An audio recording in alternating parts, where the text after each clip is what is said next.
Sveiki, gerbiamas Adardai. Ką Jūs galvojate apie policinę valstybę? Ar Lietuva turi būti tokia? Jokių būdų ne. Jėzau. Policinė tai tas pats, kas kalėjime visi sėdim. Policinė valstybė mus ir nori padaryti su agenda 2030-ieji.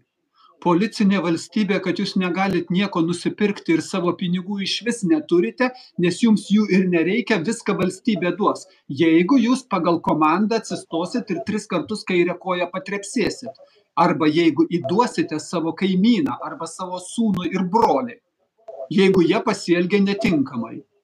Tai policinė valstybė yra, čia Kafkos romanai, kurie yra realistiniai.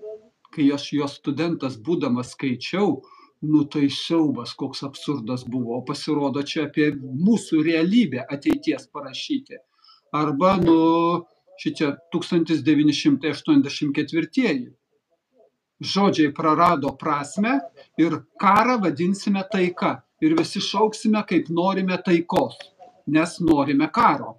Kodėl norime? Todėl, kad liepia norėti. Ir todėl TSRS laikais anekdotas senas buvo, kur, čia pajuokiantis, bet jis ir dabar puikiai tinka, kad profsąjungos susirinkimas ir sako žmonėm, rytoj visi 12 valandą prisistatote, visus karsime, pakarsime visus.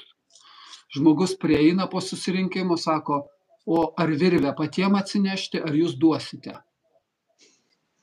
Tai policinės valstybės gal nereikia. Toliau.